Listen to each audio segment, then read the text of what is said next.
You are listening to Unseen Givens by Elton Thomas. Part 3, Chapters 9 through 12. Chapter 9, Frustration Grows.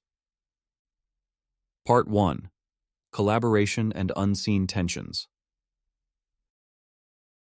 The morning light filtered through the tall windows of the conference room, casting long shadows across the polished table where Laura sat, surrounded by reports and charts. Her focus was sharp, her mind immersed in the Printess project as she reviewed the latest data. The numbers looked good, better than she'd expected, actually. The integration with HADS, the newly acquired printer manufacturer, was progressing smoothly, and Laura had been working closely with Bradley Hendrix to ensure every step of the transition was seamless. But as much as the project consumed her thoughts, Laura couldn't ignore the growing tension in the room whenever she and Bradley were alone. It was subtle, nothing overt, but she had noticed it. Bradley, with his usual calm and professional demeanor, had always been somewhat reserved, but lately, his discomfort had become more pronounced. It seemed to surface during specific moments, whenever the conversation turned to the personal aspects of the project, particularly when the impact on families or employees' well-being came up. Laura glanced at Bradley now, seated at the head of the table, his laptop open in front of him, his eyes scanning the screen as he typed out a quick email. He was dressed impeccably, as always, his dark gray suit perfectly tailored, his tie knotted with precision. But there was something off today. His posture was too rigid, his movements too controlled, like a man holding back something far deeper than simple work stress. As she studied him out of the corner of her eye, Laura wondered what it was that made him so distant in these moments. She didn't know Bradley well outside of their professional interactions, but over the past few weeks, they had spent a lot of time working together on the Printess acquisition, and during that time, she had started to notice patterns. There were certain topics, certain words, that seemed to trigger an almost imperceptible change in him. Words like family and children. It wasn't that he avoided them completely, but when they came up, his responses became shorter, his focus narrowing back to the numbers, the data, the cold, hard facts of the business. But Laura wasn't one to pry.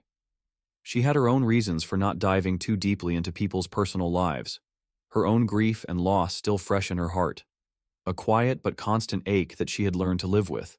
So she let Bradley's silences be. After all, they were here to work, not to delve into personal matters. Still, she couldn't shake the feeling that there was more to Bradley Hendrix than met the eye. Something in his silence, in his discomfort, hinted at a deeper story, one she wasn't privy to. Not yet, at least. Laura. Bradley's voice cut through her thoughts, pulling her attention back to the present. He had finished his email and was now looking at her, his expression unreadable. Did you get a chance to review the final staffing proposal for HADS? I'd like to present it to Ross at the next meeting. Laura nodded, quickly shifting her focus back to the task at hand. Yes, I did. I've made a few adjustments based on the feedback we received from the HADS team. They're concerned about potential layoffs in their middle management, so I've added a retention plan to help ease the transition. Bradley's eyes flickered with approval as he leaned back in his chair, listening intently. Good. That's exactly what we need to focus on. This acquisition isn't just about numbers. It's about ensuring that both companies feel secure moving forward. If we lose key staff members, we lose the momentum we've built. Laura smiled slightly, appreciating his attention to detail.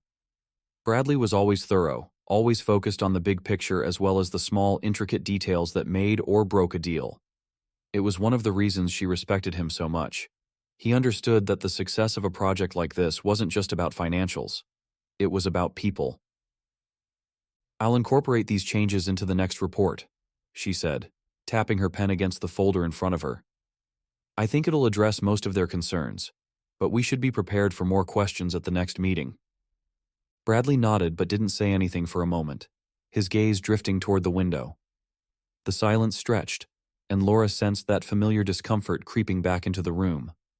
It was the same unease she had noticed before, whenever they touched on topics that felt too personal, too connected to something beyond the business at hand. Have you heard from Ross about the next steps? Laura asked, breaking the silence. She had learned to steer the conversation back to business when Bradley grew distant like this. It was easier for both of them. Bradley seemed to shake himself out of whatever thoughts had clouded his mind. He cleared his throat, sitting up straighter in his chair. Yes, Ross wants us to finalize everything by the end of the week. He's impressed with how smoothly things are going, but we need to stay on top of any potential issues. I'll follow up with him later today.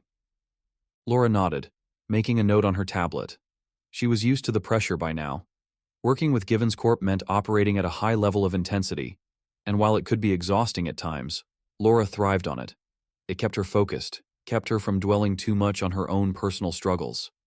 Still, as the conversation shifted back to work, she couldn't help but feel the weight of Bradley's silence pressing in again. It was like he was holding something back, something that he didn't want to share with her, or anyone for that matter. And while Laura didn't want to push, she couldn't help but wonder what it was that made him so closed off whenever the subject of family or children came up. The rest of the meeting proceeded without incident. Laura presented the updates to the project, and Bradley offered his insights, his tone professional and measured as always. But that undercurrent of tension remained, a quiet reminder that there was more going on beneath the surface, something that neither of them acknowledged but both felt. As the meeting wrapped up, Bradley stood and gathered his things, his movements quick and efficient. "I'll look over the updated proposal tonight and get back to you in the morning," he said, offering Laura a polite nod as he headed toward the door. But just as he reached for the handle, he paused, his hand hovering in midair. For a moment, it looked like he was going to say something more, something personal perhaps, but then he seemed to think better of it. He gave a small, almost imperceptible shake of his head and opened the door. "Good work today, Laura," he said, his voice as steady as ever. "Let's keep this momentum going." "Thanks, Bradley," Laura replied, watching as he disappeared down the hallway, his footsteps fading into the distance. She sat there for a moment, staring at the empty doorway, a strange sense of unease settling in her chest. She had been working with Bradley for weeks now, and while their professional relationship was solid, she couldn't ignore the feeling that something was off. Something about him didn't quite add up. But it wasn't her place to pry. She had her own life to manage, her own struggles to deal with. And whatever Bradley was going through, it wasn't her problem. She had learned long ago that people carried their own burdens, burdens that were often invisible to the outside world. Maybe Bradley had his own ghosts to contend with, just like she did. Laura stood up, gathering her things and slipping her tablet into her bag. She had another meeting to prepare for, and there was no time to dwell on the mystery of Bradley Hendrix's discomfort. Still, as she left the conference room and headed back to her office, the thought lingered in the back of her mind, like a puzzle she couldn't quite solve. She pushed open the door to her office and sank into her chair, her thoughts drifting as she stared at the pile of reports on her desk. The project was moving forward, and that was what mattered. But there was something about the way Bradley had paused at the door, something about the way he had almost said something more, that nagged at her. Laura exhaled softly, shaking her head. She couldn't afford to get distracted. There was too much at stake. The Printess project was one of the biggest deals of her career, and she needed to stay focused. Bradley's personal life, whatever it entailed, was none of her concern. But even as she told herself that, she couldn't shake the feeling that there was more to the story. And whether she liked it or not, it was a story that seemed to be drawing her in, little by little. Part 2. Another missed meeting. Laura stared at her screen, her fingers hovering over the keyboard as she read the latest email update from Jared. Her team had just scheduled another meeting with Ross Givens, and this time, she was determined not to miss him. She had lost count of how many times she had come within an inch of finally meeting the elusive CEO of Givens Corp, only to have something ridiculous intervene at the last minute. It was becoming a running joke in the office, and while her colleagues found it amusing, Laura was beginning to feel like she was cursed. Her phone buzzed on her desk, drawing her attention away from the email. It was Adam, his name flashing across the screen. She rolled her eyes as she picked it up, already anticipating the inevitable teasing. "Let me guess," Laura said, answering the call with a wry smile. "You're calling to tell me I'm about to miss Ross again." Adam's laugh echoed through the phone. "You know me too well. But actually, I just wanted to remind you about the meeting. It's in 30 minutes. Don't run off to the break room or get caught up in a phone call again." Laura groaned, sinking back in her chair. Don't remind me. I swear if I miss him again today, I might lose it. Adam chuckled. Just make sure you're in the conference room. Ross is already in the building, so unless there's a fire alarm or some freak accident, you should be good. Should be, Laura muttered under her breath. The universe has other plans for me when it comes to Ross Givens. Come on, Laura. Today's your day, Adam said, his voice full of mock encouragement. And if it's not, I'll buy you lunch to make up for it. Deal, Laura replied, her tone light despite her growing frustration. But you better be prepared to pay up. After hanging up the phone, Laura stood and stretched, shaking out her hands as she tried to dispel the lingering nerves that had built up over the past few weeks. She checked her watch. 28 minutes until the meeting. There was no way she was going to let anything distract her this time. She had everything prepared. Her notes, her presentation, and the questions she wanted to ask Ross about the Printess project. All she had to do was show up and, finally, meet the man everyone else seemed to run into daily, without effort. She paced around her office for a few moments, trying to calm her nerves. The sun was beginning to dip lower in the sky, casting long shadows across the open-plan office outside her glass walls. Colleagues moved about, engaged in their own tasks, completely unaware of the personal battle Laura was fighting, one of timing, frustration, and an invisible curse that kept her just out of Ross Givens's orbit. Finally, after what felt like an eternity, Laura grabbed her notes and headed toward the conference room. She arrived early, determined to secure her seat and avoid any last-minute distractions. The room was empty, save for the familiar setup of chairs around the long glass table. She took her seat near the middle, perfectly positioned to make eye contact with Ross when he entered the room. She glanced at the clock, 10 minutes to go. A small sense of relief washed over her. There was still time, and she was exactly where she needed to be. No phone calls, no last-minute distractions, no bizarre interruptions. It was going to happen today. It had to. A few minutes later, her colleagues began to trickle into the room. Adam was the first to arrive, offering her a playful grin as he took the seat across from her. Look at you, early and everything, he teased. I'm impressed. Don't jinx it, Laura warned, though she couldn't help but smile. I'm not taking any chances. Good call, Adam replied, leaning back in his chair. But seriously, today's the day. I can feel it. The rest of the team soon followed, filling the room with a quiet buzz of conversation as everyone settled in for the meeting. Jared arrived last, carrying a stack of reports under his arm, his usual efficient demeanor in place as he nodded at Laura in greeting. Ross is on his way, Jared said as he set the reports down in front of him. He just finished up a meeting with Bradley. We'll get started as soon as he arrives.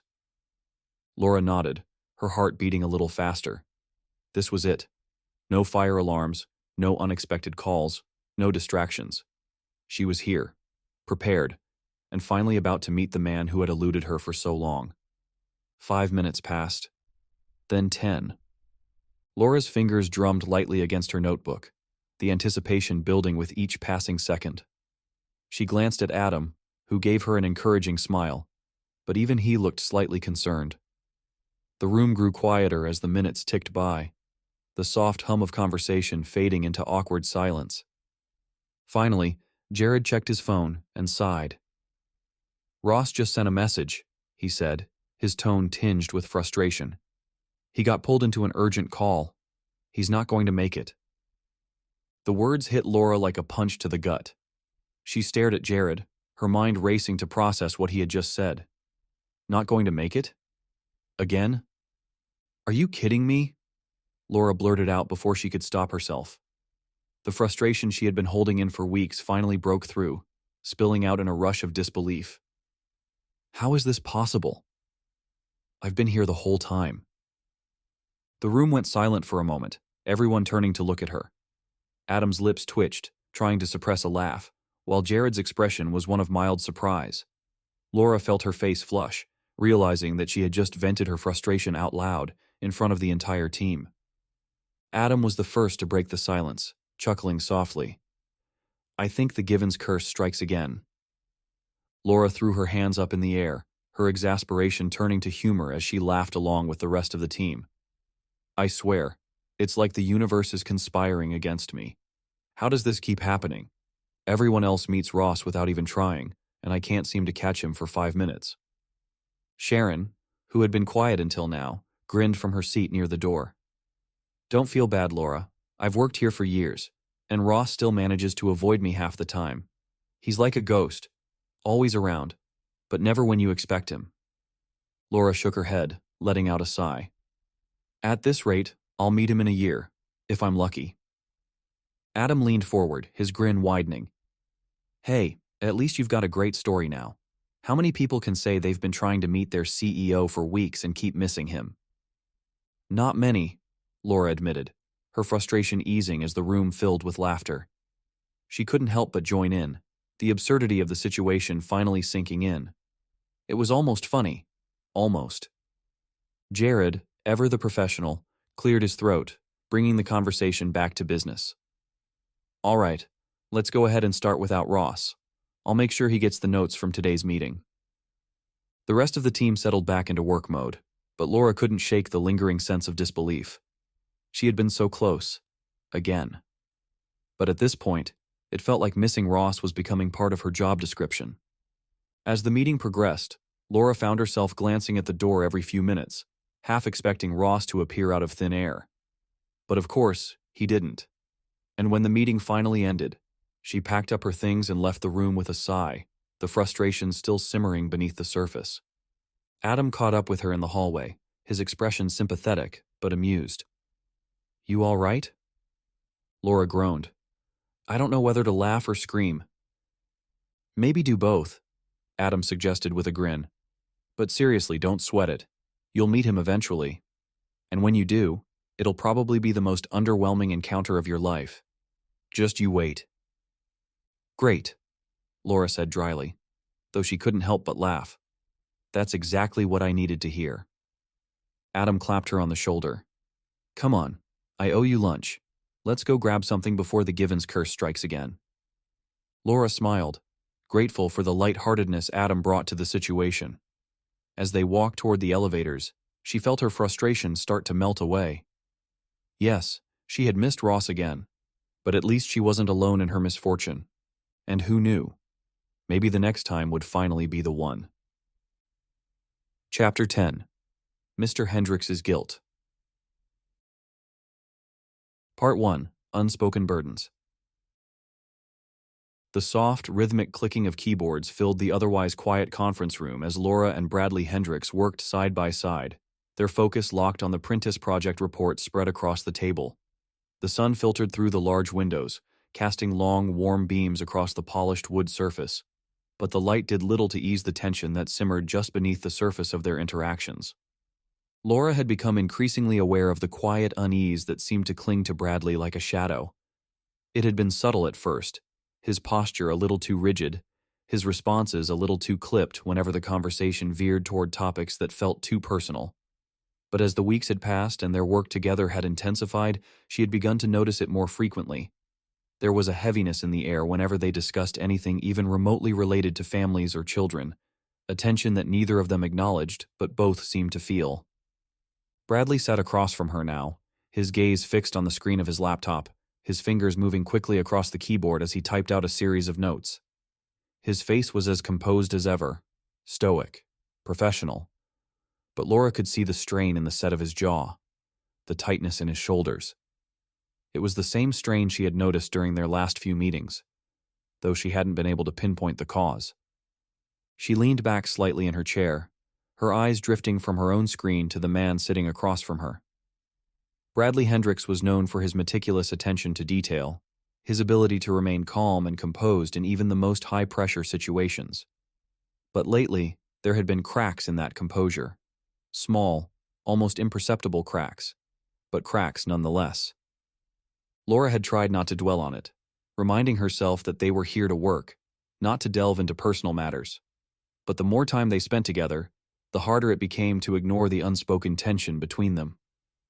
She had her own grief, her own ghosts to contend with, and she could sense that Bradley was carrying something similar. But whatever it was, he wasn't ready to share it. Laura. Bradley's voice broke the silence, pulling her out of her thoughts. He glanced up from his laptop, his expression carefully neutral. I was reviewing the staffing proposal for HADS, and I think we need to make a few adjustments before presenting it to Ross. Some of the retention strategies might be a little too aggressive for the employees we're trying to retain. Laura nodded, shifting her focus back to the task at hand. I can make those changes, she replied, reaching for her tablet to pull up the relevant files. Do you want to go over the specifics now, or should I make the edits and send them to you later? Bradley hesitated for a moment, his eyes flickering with something Laura couldn't quite read. Then he leaned back in his chair, exhaling softly. Let's go over them now, he said, his voice quieter than usual. I want to make sure we get this right. There it was again, that quiet strain, that undercurrent of something unspoken. Laura nodded and began scrolling through the report, her fingers moving over the screen with practiced ease.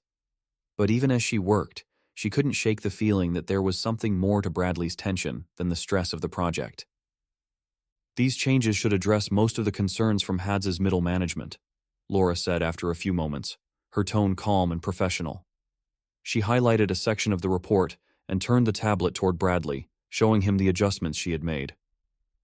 We've added a more gradual retention plan here, which should ease their fears about potential layoffs. Bradley nodded, his gaze flicking over the screen. That's good, he murmured, though his voice lacked its usual energy. That should help. But he wasn't really looking at the report, Laura could tell. His eyes were on the screen, but his mind was somewhere else, lost in thoughts that had nothing to do with retention strategies or project deadlines. She hesitated for a moment, debating whether to say anything. It wasn't her place to pry. She knew that. But the tension in the room was becoming harder to ignore, and part of her couldn't help but feel that whatever Bradley was struggling with might be affecting his work. Bradley, she said softly, her voice carefully measured. Is everything okay? He blinked, his gaze snapping back to her as if he had been pulled out of a trance. For a moment, he didn't say anything, his expression unreadable.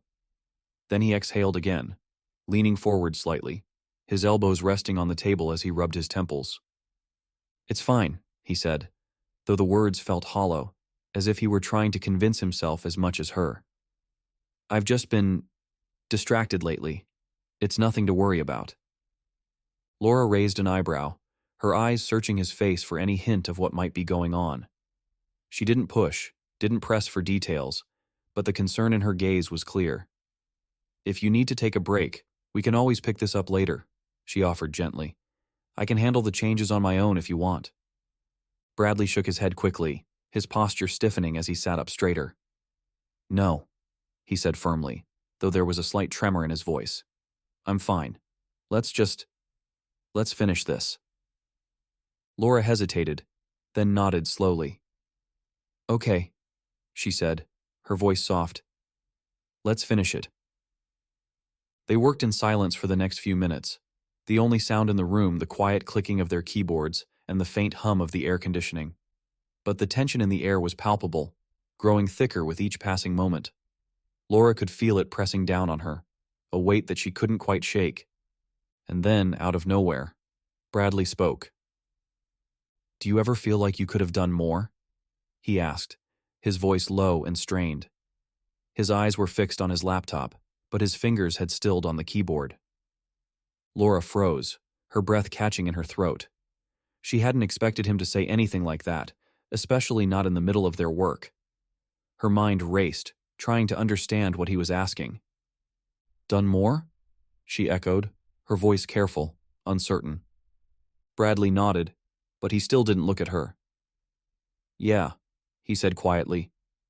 In certain situations, when things go wrong, and you wonder if there was something you could have done differently, something that might have changed the outcome. Laura's heart clenched, a familiar ache rising in her chest. She knew that feeling all too well, the weight of regret, the endless cycle of what-ifs that followed in the wake of loss. She had lived with that feeling ever since the accident, ever since she had lost Hank. But she didn't know what to say. Bradley's words hung in the air between them, heavy and unspoken, like a secret he had been carrying for far too long. She could sense that there was more, something deeper that he wasn't telling her. But she didn't push. She had learned long ago that some wounds were too painful to speak of, even when the burden of silence became unbearable. "Yeah," Laura said softly, her voice barely above a whisper. "I've felt that way." Bradley finally looked up, his eyes meeting hers for the first time since he had spoken. There was something raw in his gaze, something that made Laura's chest tighten. It was guilt, deep, unrelenting guilt, the kind that ate away at you from the inside.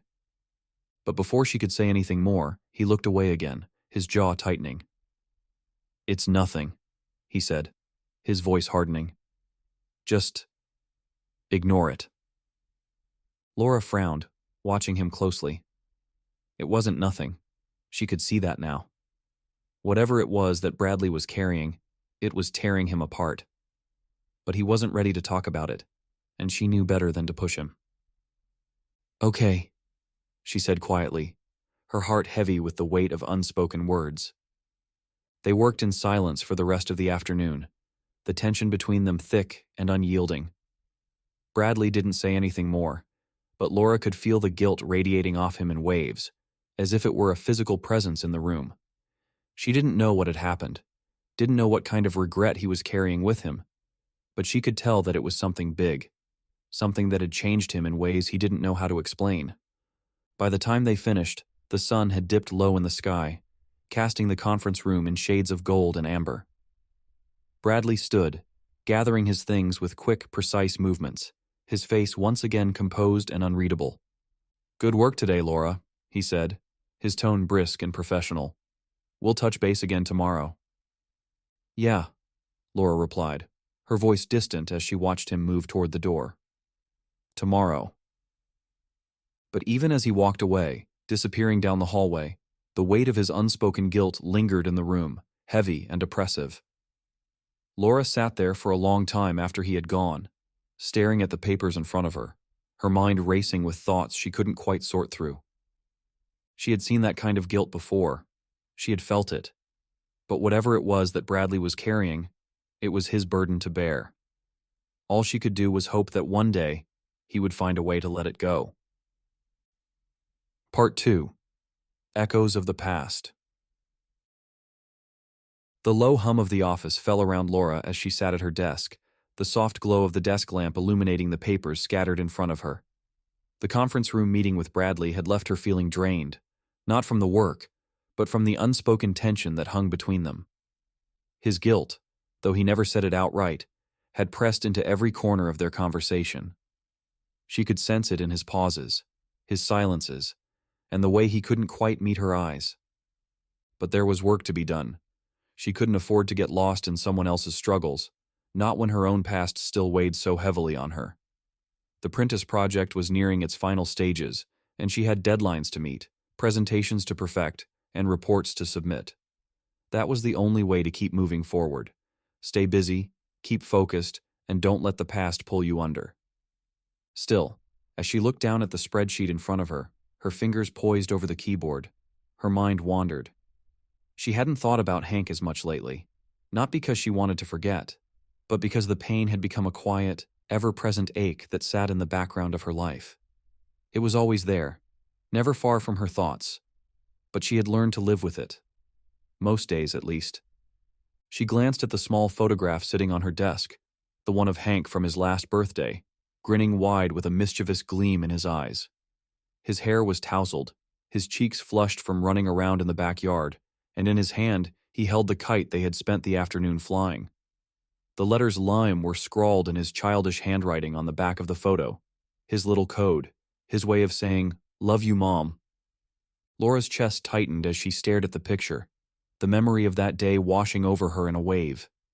It had been one of those perfect afternoons, the kind that you didn't realize was special until it was over. The sun had been warm, the sky clear, and Hank had run through the grass, laughing and calling for her to watch as the kite soared higher and higher into the sky. She could still hear his voice, his laughter, so full of life, so full of promise. "Mom, look, it's going so high. Do you see it?" Her throat tightened, and she quickly looked away from the photo, blinking back the sudden sting of tears. She had promised herself she wouldn't do this. Not here, not at work. But grief had a way of sneaking up on you when you least expected it, catching you off guard and dragging you back into the past. Laura took a deep breath, pushing the memories aside. She was being silly. It had been over a year since the accident. She was supposed to be healing, moving on. And for the most part, she had. But every now and then, the loss would hit her like a tidal wave, pulling her under before she had a chance to brace herself. Her fingers hovered over the keyboard again, ready to dive back into the data, when a sound cut through the quiet of the office. A whisper, faint but unmistakable. Limb. Laura froze, her heart skipping a beat. She blinked, her eyes darting around the room. No one else was there. The office was empty, save for the low hum of the air conditioning and the distant murmur of voices from the hallway. She exhaled slowly, shaking her head. It wasn't real. It was just her mind playing tricks on her. She had heard it before, many times in fact. Ever since the accident, that whisper would come to her in the quiet moments when she was alone, when the world had slowed just enough for her thoughts to catch up with her. But it wasn't real. It couldn't be. Limb. There it was again. Softer this time, almost like a breeze brushing against her ear. Her breath caught in her throat as she glanced over at the photo of Hank. The office seemed to grow colder, the light from the desk lamp casting long, eerie shadows across the walls. For a split second, it felt like Hank was there, standing just behind her, whispering his little code like he used to when he wanted to say goodbye before running off to play. "Love you, Mom." Her chest tightened painfully, and she closed her eyes, trying to shake off the eerie feeling. It wasn't real. It was just her grief, her mind playing cruel tricks on her, manifesting memories in the form of sounds. She had read about it, how people who had lost loved ones would sometimes hear their voices, especially in the early stages of grief. It was a coping mechanism, a way for the mind to hold on to what it couldn't bear to let go of. Laura opened her eyes again, her gaze settling back on the screen. She needed to focus. She had to get this work done. She couldn't afford to lose herself in the past right now. But the whisper lingered, echoing in her mind. LYM. With a sigh, Laura pushed back from her desk and stood up, walking over to the window. She pressed her hands against the cool glass, staring out at the city skyline. The sun had long since dipped below the horizon, leaving the sky a deep shade of indigo, punctuated by the glowing lights of the buildings around her. The view was beautiful, but it did little to calm her. She could still hear Hank's voice, could still feel his presence as though he were standing just behind her, waiting for her to turn around. But no matter how many times she looked, there was nothing there. Just the empty office, the soft hum of the computers, and the quiet of the night. She wrapped her arms around herself, her fingers tightening against the fabric of her blouse as she tried to steady her breathing. It wasn't real. It was just the grief, just the memories.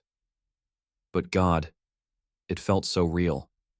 Sometimes it felt like Hank was still with her, watching over her, whispering his little code to remind her that he was still there. LYM. A shiver ran down her spine, and Laura forced herself to move away from the window. She couldn't stay here, in this empty office, with Hank's voice echoing in her mind. She needed to leave, to get out of the building and into the fresh air, where the memories wouldn't feel so suffocating. She grabbed her bag, her movements quick and sharp, as if she could outrun the sound of Hank's voice if she moved fast enough. But as she headed toward the door, she paused, her eyes drifting back to the photo on her desk. The smile on Hank's face seemed to glow in the dim light, his bright eyes full of mischief and love. Laura swallowed hard, her throat tight with emotion. She wasn't crazy. She wasn't losing her mind. It was just the grief, just the memories. But as she stood there, staring at the photo, she couldn't help but wonder. Was it possible that Hank was still with her, in some way? Was it possible that the whispers weren't just in her head, but something more? Laura shook her head, forcing herself to turn away from the photo. It wasn't real. It couldn't be. She left the office quickly, her footsteps echoing down the hallway as she made her way to the elevator. The soft hum of the building surrounded her, but the whisper of LYM still lingered in her mind, haunting her even as she tried to brush it off. The elevator doors slid open with a soft ding, and Laura stepped inside, pressing the button for the lobby. As the doors closed and the elevator began its descent, she leaned back against the wall, her hands trembling slightly as she gripped the strap of her bag. "Love you, Mom." The words echoed in her mind, soft and familiar, but painful all the same. She closed her eyes, letting the sound wash over her. Maybe it was just her imagination. Maybe it was just the grief. Or maybe, just maybe, Hank was still with her, watching over her in his own way. The elevator doors opened, and Laura stepped out into the lobby, the cool air hitting her like a balm. She breathed in deeply, trying to calm the pounding of her heart. The city stretched out before her, alive with lights and movement, but for a moment, all she could feel was the quiet echo of her son's voice, whispering from a place she couldn't reach. As she walked out into the night, she whispered back, her voice barely audible in the wind. "Love you too, Hank." Chapter 11. Mindy's Shift. Part 1. A Subtle Change. Mindy Dawson sat at her desk, her fingers lightly tapping on the surface, eyes focused on the screen in front of her. But her mind was elsewhere, swirling with thoughts that had been building up over the past few weeks. There was something different about Laura, something that Mindy hadn't been able to put her finger on at first, but now it was becoming clearer with each passing day. The signs were there, small, almost imperceptible clues that had added up until they were impossible to ignore. Her brother James had been blind since birth. Growing up, she had seen how he learned to navigate the world, how his other senses sharpened to compensate for his lack of sight. It was those small, subtle behaviors that had stood out to Mindy. The way James would listen more intently than anyone else in a conversation. The way he would brush his fingers against objects to orient himself in a room. And lately, she had begun to notice similar behaviors in Laura. Mindy had spent the last few weeks quietly observing Laura, her initial hostility toward her slowly giving way to something more complex. It had started with frustration. Laura had taken the job Mindy had worked so hard for, the position she had wanted for months. At first, it had been easy to justify the sabotage, the missing emails, the incorrect data, the subtle ways she had tried to undermine Laura's work. But despite all her efforts, Laura had never faltered. She had adapted, solved problems, and always seemed one step ahead, much to Mindy's frustration. But then Mindy began to notice the way Laura moved through the office. She never stumbled, never hesitated, even in crowded spaces. Yet, at times, Laura seemed to rely on her hearing more than her sight, tilting her head slightly as if listening for something beyond the usual noise of the office. And her hands. Mindy had seen the way Laura's fingers would graze the edge of a desk or the surface of a wall, as if she were mapping out the space around her, much like James did when he was navigating unfamiliar territory. The realization had been slow, creeping up on Mindy gradually until it was too obvious to ignore. Laura had some connection to blindness. She didn't know exactly what it was, whether Laura was partially blind, had grown up with someone who was, or had developed skills related to blindness for another reason. But Mindy was certain now, and with that certainty came a shift in her own behavior. At first, it had been hard to let go of the resentment. She had been so focused on competing with Laura, on proving that she was the better choice for the position, that she hadn't allowed herself to see Laura as anything more than a rival. But now, that resentment had started to fade, replaced by a quiet curiosity, and, unexpectedly, a sense of kinship. Mindy leaned back in her chair, her eyes drifting toward Laura's office across the floor. The door was open, and she could see Laura inside, focused on her work, her brow furrowed in concentration. She looked calm, composed, completely unaware of the shift in Mindy's attitude. Mindy had stopped sabotaging Laura's work.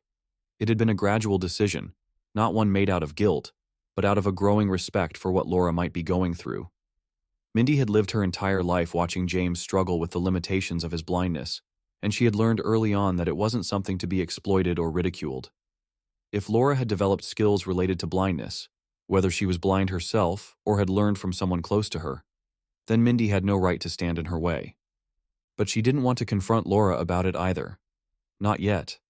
The shift in her behavior was subtle, almost imperceptible, and she intended to keep it that way. Laura didn't need to know what Mindy had figured out, and she certainly didn't need to know that Mindy's attitude had changed because of it. For now, it was enough to ease off the sabotage, to give Laura a little more space, and maybe, in small ways, offer her support where she could. Mindy turned her attention back to her screen, opening an email from Jared about the latest developments in the Printess project. The project had become a focal point for everyone at Givens Corp, and Laura had taken on a leadership role, working closely with Mr. Hendrix to ensure everything was running smoothly.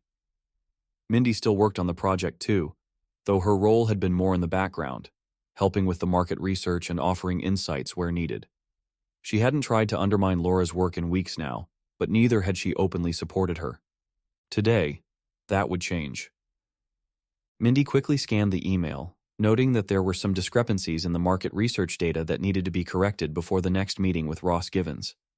She knew Laura was already working on her own version of the report, but this was something Mindy could help with.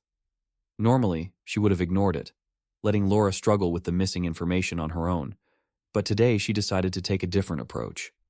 She stood from her desk and grabbed her tablet, making her way across the floor to Laura's office.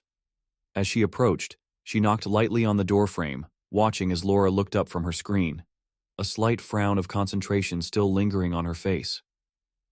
"Mindy," Laura said, her voice polite but a little surprised. "What's up?" Mindy stepped into the office, her tone casual as she held up her tablet. "I was going through the latest market research data, and I noticed a few discrepancies that might be useful for your report. I thought I'd share them with you before the next meeting." Laura blinked, clearly taken aback by the offer. She hadn't expected Mindy to offer her help, especially after their history. For a moment, she seemed unsure how to respond. "That's really helpful," Laura said after a beat, her tone careful, almost wary. "Thanks." Mindy gave a small nod, walking over to Laura's desk and placing the tablet in front of her. "No problem. I figured it'd save you some time. We don't want to go into the meeting with any gaps in the data." Laura glanced down at the tablet, scanning the highlighted sections of the report. "You're right," she said, a hint of gratitude in her voice. "I hadn't noticed these. Thanks for catching them." Mindy shrugged, her expression neutral. "It's what we're here for, right? Making sure everything runs smoothly." There was a brief pause, an awkward silence settling between them. Laura still looked a little unsure, as if she was waiting for the catch, for the other shoe to drop. After all, Mindy hadn't exactly been a model colleague in the past. But there was no catch this time, no hidden agenda.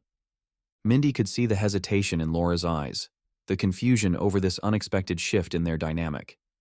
And while she didn't plan to explain herself, she understood why Laura was hesitant to trust her. That trust would take time to build, if it could be built at all. "Well," Mindy said after a moment, stepping back toward the door, "let me know if you need any more help with the report. I'm happy to pitch in." Laura nodded slowly, still watching her with a mix of gratitude and caution. "I will. Thanks again, Mindy." Mindy gave her a small smile before turning and leaving the office, her footsteps soft against the carpet as she made her way back to her desk. As she sat down, she exhaled slowly, feeling a strange sense of relief wash over her. It wasn't much, a small gesture really, but it was a start. For the first time in weeks, Mindy didn't feel like she had to compete with Laura. She didn't feel the need to undermine her, to prove that she was the better candidate for the job. There was something more important at play now, something that went beyond office politics or personal ambition. Mindy wasn't sure how much Laura knew about blindness, whether it was something she had lived with or learned to navigate through someone else's experience. But whatever it was, it had changed the way Mindy saw her. She wasn't just a rival anymore. She was someone who, in some way, reminded Mindy of her brother. And that connection, however tenuous, was enough to shift Mindy's perspective. She still didn't know what the future held for their working relationship. Laura was smart, capable, and focused, and Mindy had no doubt that she would continue to excel in her role. But for now, Mindy was content to ease back, to offer support where she could, and to let go of the resentment that had fueled her actions for so long. It wasn't an apology. It wasn't a grand gesture of forgiveness. But it was something. And sometimes, something was enough. Part 2. A puzzling change. Laura stared at the tablet in front of her, still processing what had just happened. The numbers and graphs on the screen blurred slightly as her thoughts raced in the wake of Mindy's unexpected gesture. Mindy Dawson, Mindy, had just offered to help her. The same Mindy who had spent weeks subtly sabotaging her work, leaving her off crucial emails, and making her life at Givens Corp far more difficult than it needed to be. And now, without warning, she was suddenly offering data corrections, acting almost supportive? Laura shook her head slightly, trying to make sense of it. She had expected Mindy to continue the quiet, passive-aggressive tactics she had become so adept at, but this shift in behavior, was something Laura hadn't seen coming. She picked up the tablet again, scanning the sections Mindy had highlighted in the report, noting the discrepancies she had pointed out. Mindy's analysis was spot on, detailed and precise, and the corrections would indeed save Laura a significant amount of time. But why? Why the sudden change of heart? Laura leaned back in her chair, her eyes drifting to the open door of her office. She could see Mindy sitting at her desk across the floor, her posture relaxed, her fingers moving swiftly over her keyboard as she worked. There was nothing in her demeanor that suggested she had any hidden motive. In fact, if Laura didn't know better, she might have believed that Mindy's offer had been entirely genuine. But after weeks of cold shoulders and subtle sabotage, Laura wasn't ready to accept this shift at face value. There had to be more to it. Mindy didn't just wake up one morning and decide to stop being a thorn in her side. People didn't change that quickly, not without reason. And yet, despite her suspicions, Laura couldn't help but feel a small sense of relief. The tension between them had been exhausting, and while she had learned to navigate Mindy's subtle digs and sabotages, it had taken its toll. The idea that Mindy might be easing off, even if only temporarily, was a welcome one. She sighed, glancing back down at the tablet in her hands. The corrections were good. More than good, actually. They were thoughtful and detailed, catching errors that Laura herself might have missed in her rush to meet the deadline. Mindy hadn't just offered help. She had gone out of her way to ensure that the report was as thorough as possible. If Laura hadn't known better, she would have thought Mindy was trying to support her. But why now?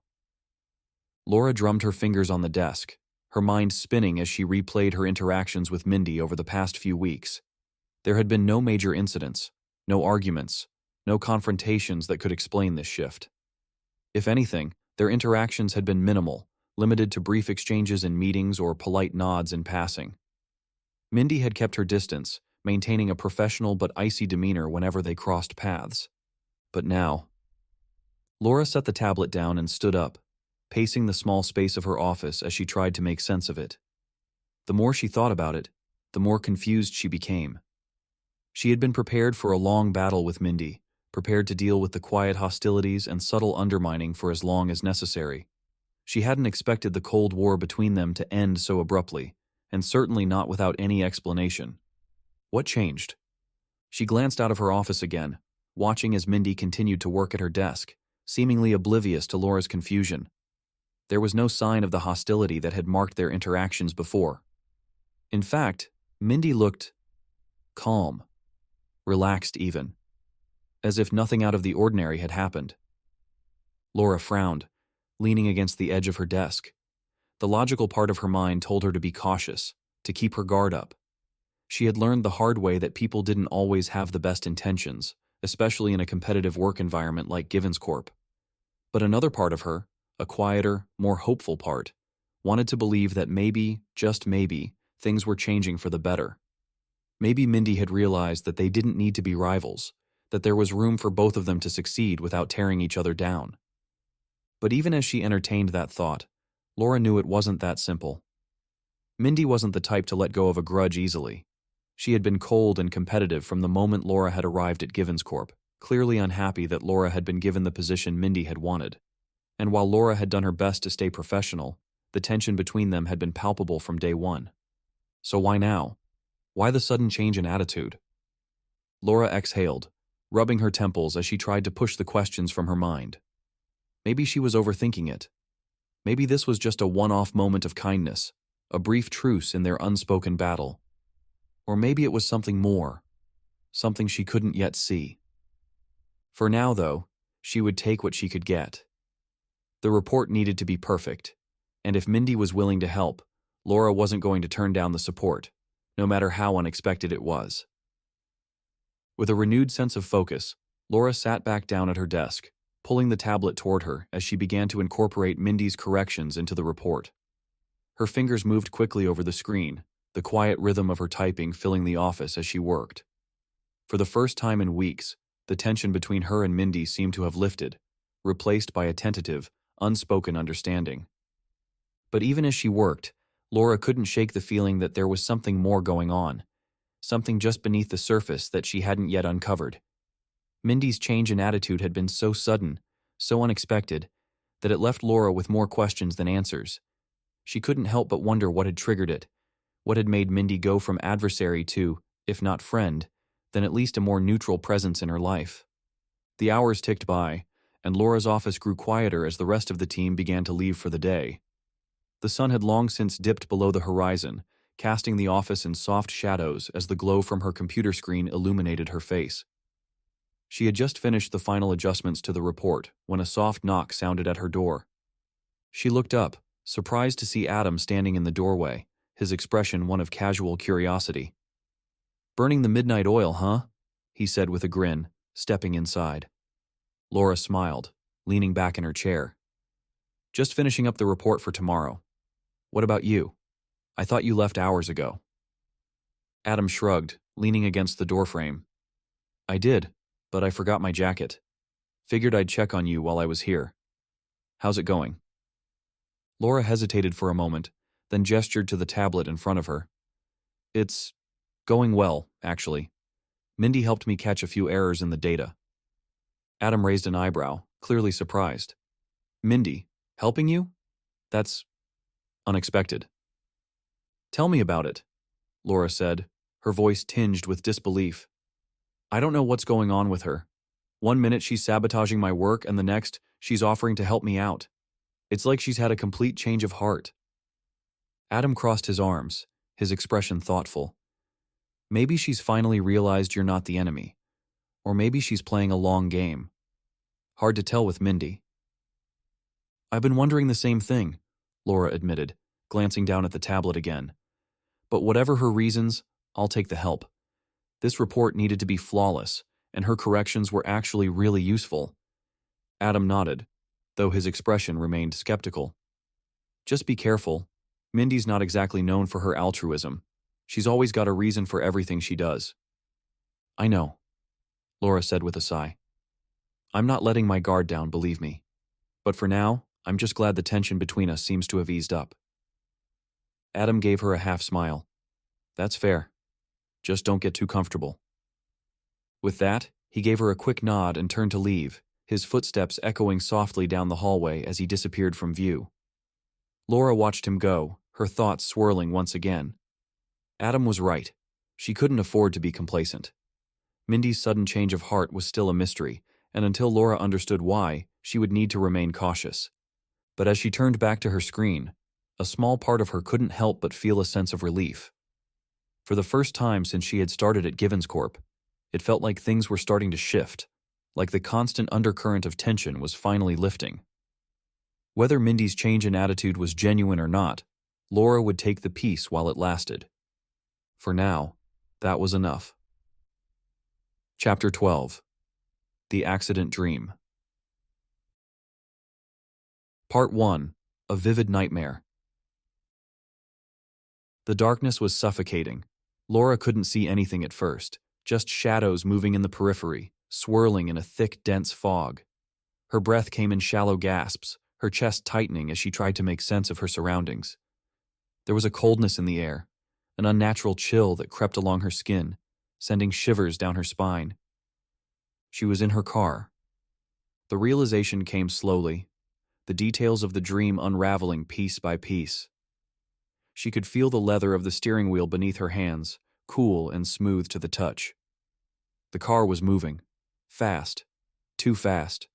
Her heart pounded in her chest, her pulse racing with a sense of impending doom that she couldn't quite place. The world outside the windshield was a blur, the streetlights and trees flashing by in streaks of white and green, like ghosts chasing her down an endless road. Suddenly, a sharp jolt, a deafening crash. The impact knocked the air from her lungs, and everything spun violently out of control. Glass shattered around her, spraying like shards of ice, and the sound of screeching tires filled her ears, mingling with the sickening crunch of metal twisting and folding in on itself. Hank. Her mind screamed his name, but no sound came out. She couldn't see him. She couldn't move. Panic surged through her veins like fire, and she struggled to turn, to reach for him, but her body wouldn't obey. She was trapped, pinned in place by the crushing weight of the car's twisted frame. Her breath came in ragged, shallow bursts, her vision narrowing as darkness threatened to swallow her whole. And then, through the haze of pain and fear, she saw him. A man. He was moving toward her, his figure blurred by the smoke and the rain that had begun to fall in thick, heavy sheets. She could see the outline of his body, tall and broad, but his face was shrouded in shadow. His features were indistinct, shifting in the murkiness of the dream, like trying to recall a face you'd only seen in passing. He was reaching for her, his hand outstretched, and for a moment, Laura felt a flicker of hope, a sense of relief that someone was there, someone who could help her. But then the man's face seemed to blur even more, slipping away from her as if the dream itself was denying her the clarity she so desperately sought. "Help!" she gasped, her voice a faint whisper, barely audible over the storm that raged around them. "Please, my son." The man didn't speak. His movements were hurried, but not frantic. He was calm, composed, even as the chaos of the accident unfolded around them. He reached into the wreckage, his hands brushing against her arm, and Laura could feel the warmth of his touch, the steady pressure of his grip as he tried to pull her free. But she couldn't see him. She couldn't see his face. "Please," she whispered again, her heart breaking with the weight of her fear. "My son. Where is my son?" The man didn't answer. His hands tightened around her arm, pulling her with more force, but Laura's body remained trapped, the wreckage holding her in place like a vice. She struggled to move, to twist her body toward the back seat where Hank had been, but every movement sent waves of pain through her, sharp and overwhelming. She could hear Hank now, his voice faint and distant, calling out to her from somewhere in the darkness. His cries were filled with fear, with confusion, and it tore at her heart like nothing else. Mom, where are you?" "I'm here," Laura sobbed, her voice trembling with desperation. "Hank, I'm here." The man continued to pull at her, his hands firm but gentle, as though he knew exactly how to free her without causing more harm. But no matter how hard he tried, she couldn't break free. The wreckage held her captive, and the fog around her thickened, suffocating her, pressing in on her from all sides.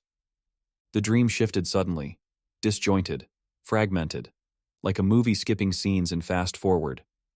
The rain continued to fall, hammering against the broken glass and twisted metal, but the man was fading, his figure dissolving into the shadows. Laura strained to see him, to focus on his face, but it remained hidden, obscured by the swirling fog. "Who are you?" The question echoed in her mind, but the answer never came. The man was slipping away, disappearing into the void, and with him went any hope of understanding what was happening. And then, just as suddenly as it had begun, the dream shifted again. Laura was no longer in the car. She was standing on the side of the road, the wreckage of her vehicle a crumpled mess of metal and glass in front of her. The rain had stopped, the world around her eerily still, as though time itself had paused. She could see the flashing lights of emergency vehicles in the distance, the faint sound of sirens growing louder with each passing second. But the man, he was gone. She looked around frantically, her heart pounding in her chest. Where had he gone? Who was he? Why couldn't she see his face? Her breath came in short, sharp gasps as she stumbled forward, her legs heavy and unsteady beneath her. She felt disoriented, lost, as though the ground beneath her had shifted and she no longer knew which way was forward. The wreckage loomed large in front of her, a silent monument to the nightmare that had unfolded. And then she heard it, Hank's voice. Mom! Laura whirled around, her heart leaping into her throat. The sound was so clear, so real, that for a moment she thought she was awake, that Hank was right there beside her. But as she turned, the world around her began to blur again, the edges of the dream fraying like a worn piece of fabric coming undone. Mom! Hank's voice came again, more distant this time, more frantic. I'm here, she shouted, her voice breaking. Hank, I'm here. But the world continued to dissolve around her, the rain returning, the fog creeping back in. The wreckage of the car seemed to fade into the mist, and with it, the memory of the man who had tried to help her. She reached out, her hand grasping at nothing, her fingers curling into empty air. And then, nothing. The dream ended abruptly, leaving Laura in darkness, her heart pounding in her chest, her body trembling with the weight of the fear that still clung to her. She gasped for breath, her eyes snapping open as she was pulled back into the waking world. She was in her bed. The room around her was dark and quiet, the only sound the soft ticking of the clock on the nightstand. Her body was drenched in sweat, her pulse racing as if she had just run a marathon. Her hands gripped the sheets tightly, her knuckles white as she tried to steady her breathing. It had been a dream, a vivid, terrifying dream. But the details lingered, sharp and painful, refusing to fade even as reality settled back in. The man, the car, the wreckage. It had all felt so real, so immediate, as though she had been transported back to that terrible day when everything had changed. Laura sat up slowly, her hands trembling as she wiped the sweat from her forehead. Her mind was racing, trying to piece together the fragments of the dream, but no matter how hard she tried, she couldn't make sense of it. The man's face, his presence, it was there, but just beyond her reach, slipping away every time she tried to focus on it. Who was he? The question gnawed at her, a dull ache in the back of her mind. She had never seen his face clearly, not in the dream and not in her memories of the accident. But he had been there. She was sure of it now. There had been someone helping her that day, someone who had tried to pull her from the wreckage. And yet, no matter how hard she tried to recall the details, his face remained shrouded in shadow, obscured by the fog of her own trauma. Laura pressed her hands to her face, trying to calm the swirling thoughts that threatened to overwhelm her. It had been a dream, a nightmare, but it had dredged up memories she wasn't ready to confront. Memories of the accident, of Hank, of the life she had lost in an instant. She exhaled shakily, her chest tight with emotion. The man in the dream, whoever he was, had been a part of that day. She didn't know how or why, but he had been there. And now, the dream had brought him back, his presence lingering in her mind like a puzzle she couldn't solve. But there was one thing she knew for certain. She wasn't ready to face it. Not yet. With a deep breath, Laura lay back down, pulling the covers up to her chin as she stared up at the ceiling. The dream still clung to her, vivid and haunting, but she forced herself to push it aside. Tomorrow, she would bury it with the rest of her grief, tuck it away in the corners of her mind where she kept the memories she couldn't bear to relive. But tonight, she would let herself rest. As she closed her eyes, the faint echo of Hank's voice whispered through her mind once more, a soft and fleeting reminder of the life she had lost. Mom. And then, there was silence. Part 2. Echoes of the Past. Laura woke with a start, her heart still racing from the vivid nightmare that had haunted her sleep. Her body was tense, her fingers clutching the edges of the blanket as if trying to anchor herself back to reality.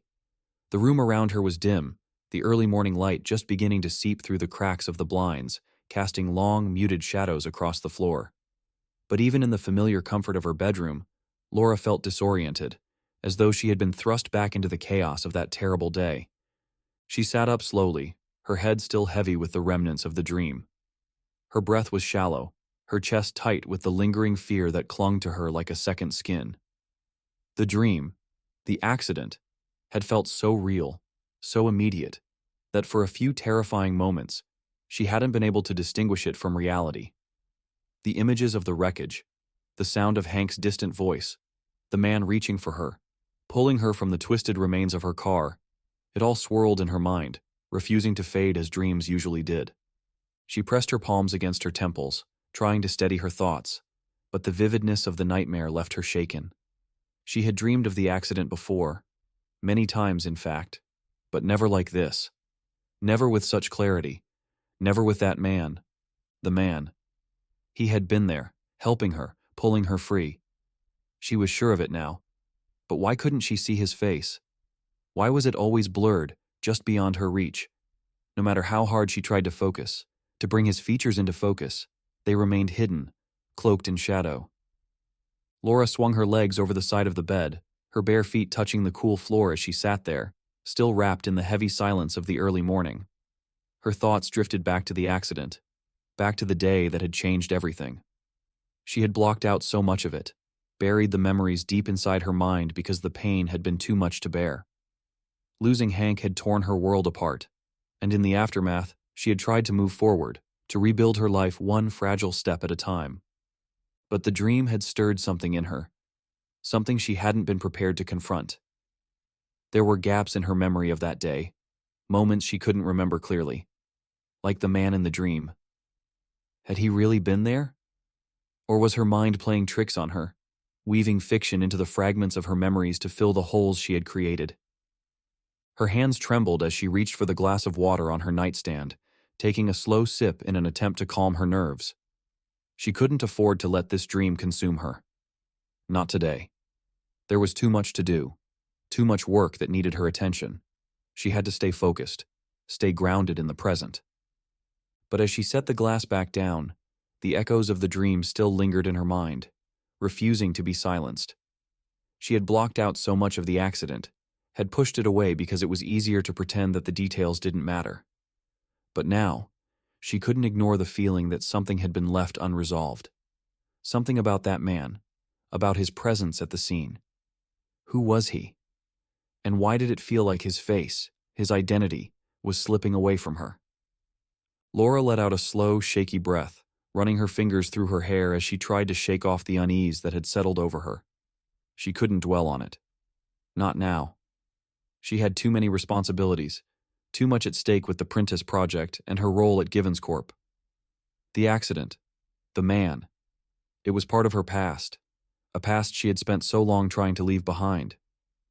But could she really leave it behind when her mind kept pulling her back to that day? The sound of her phone buzzing on the nightstand pulled her out of her thoughts, and she glanced at the screen, grateful for the distraction. It was a message from Adam, reminding her about their morning meeting with Bradley Hendrix. She sighed, setting the phone aside as she stood up and moved toward the bathroom. The routine of getting ready for the day, the warm water of the shower, the rhythmic motions of brushing her teeth and drying her hair, helped to ground her, to push the remnants of the dream further into the background. But as she dressed and prepared to head to the office, the unsettled feeling remained, lurking beneath the surface like a dark cloud. No matter how hard she tried to push it away, the dream clung to her, the images of the accident playing over and over again in her mind. The man's blurred face haunted her, a question that refused to be answered. By the time Laura arrived at Givens Corp, the usual buzz of the office was in full swing. The soft hum of voices and the clicking of keyboards filled the air, a familiar rhythm that helped to settle her nerves. She walked quickly through the open space, her heels clicking against the polished floor as she made her way to her office. Adam was already waiting for her near the conference room, his face lighting up in a smile as she approached. "Morning, Laura," he greeted her, holding a cup of coffee in each hand. He extended one to her, and she took it with a grateful smile. "Thanks, Adam," she said, taking a sip of the warm drink. The rich aroma helped to further ground her, pulling her thoughts away from the lingering remnants of the dream. "Ready for the meeting?" Adam nodded, though his expression shifted slightly as he studied her face. "You okay? You look a little off today." Laura hesitated, then forced a small smile. "I didn't sleep well. Just a bad dream. Nothing to worry about." Adam raised an eyebrow but didn't press further. "Well, hopefully, Bradley won't notice if you're a little out of it. He's got enough on his plate with the Printess project." Laura nodded, though her thoughts drifted momentarily to Bradley Hendrix. He had been so focused on the project lately, so methodical and distant, that it had been hard to get a read on him. Their interactions had been purely professional, though she had noticed an emotional distance in him, something that hinted at more than just work stress. "Let's get this meeting over with," Laura said, straightening her posture as she led the way toward the conference room. "The sooner we get through the updates, the sooner we can dive into the rest of the day." They stepped into the conference room, where Bradley was already seated, his expression focused as he reviewed the documents in front of him. He looked up as they entered, nodding in acknowledgement, but offering little in the way of greeting. "Good morning," he said, his voice even, though there was a distinct coolness to his tone. "We have a lot to cover today, so let's get started." As the meeting began, Laura couldn't help but notice the subtle tension in Bradley's posture. He was as composed as ever, his words precise, his focus on the project unwavering. But there was something else, something just beneath the surface that Laura couldn't quite put her finger on. It was as if he was holding something back, something personal that had been weighing on him for some time. The meeting proceeded smoothly, with each of them presenting their updates on the Printess project and discussing the next steps. But as the conversation moved forward, Laura found herself glancing at Bradley more frequently, watching for any sign that might reveal what was going on beneath the surface. He was distant, emotionally walled off in a way that made it difficult to connect with him. Even when the discussion touched on topics that should have sparked more engagement, issues that impacted the employees or the broader implications of the acquisition, Bradley remained detached, his responses clinical and matter-of-fact. Laura tried to focus on the details of the project, but her mind kept drifting back to the dream, to the image of the man reaching for her, pulling her from the wreckage. Was it possible that Bradley's emotional distance was connected to the accident? The thought was irrational.